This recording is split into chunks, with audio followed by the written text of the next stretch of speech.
really matters is companies that don't continue to experiment, companies that don't embrace failure, they eventually get in a desperate position where the only thing they can do is make a kind of Hail Mary bet at the very end of their corporate existence.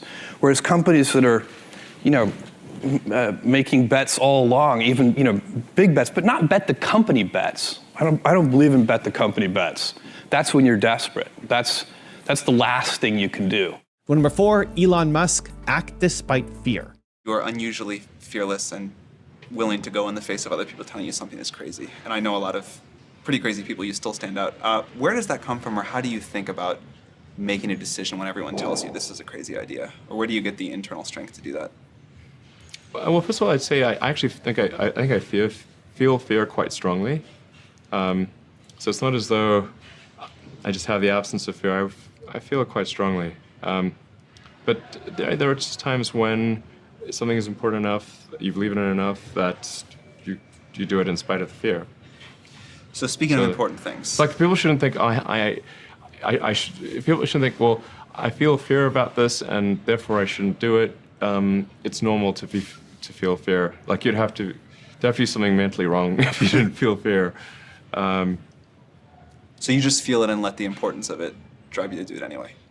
Yeah, actually something that can be helpful is fatalism to some degree. If you just accept the probabilities, then that diminishes fear.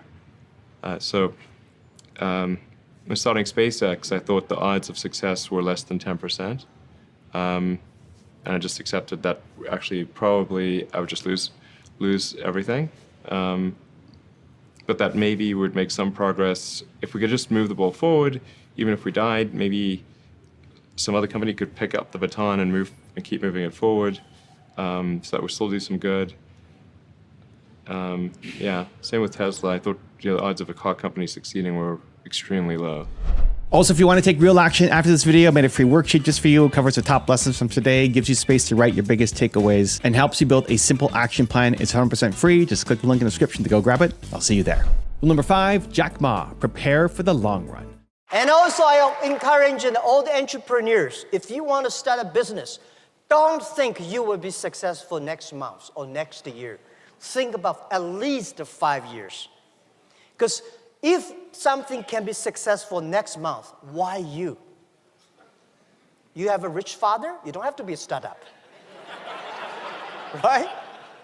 And by the way, don't be discouraged because you have a poor diploma or, graduate from a poor university or low education. Don't worry about that. If you graduate from MIT, Harvard, you will never be an entrepreneur. Right? They can only be the white-collar guys. So, as an entrepreneur, you should have what is the strategy for entrepreneurs? Strategy is time, 10 years. You compete with the other people, the vision. The world will be there, what kind of customers they need, how we can build it up. If you prepare for 5 years and 10 years, if you have a good team, and always do before the government do. If you're waiting for government, you have no chance. Right? When government say, there is an opportunity there, go that direction. Because it will be too crowded there. Rule number 6, Larry Ellison, discover your limits. Oracle's a very competitive company, and I think there are a lot of competitive people at Oracle, and I enjoy competition. I think life is kind of a series of acts of discovery. And I think we're all interested in our limits, what we can accomplish in life, and discovering our own limits. And we might find that in sport, we might find that in business. I think we're always, looking to discover new things, and new things about each other and new things about ourselves. Rule number 7, Warren Buffett, don't sleepwalk through life.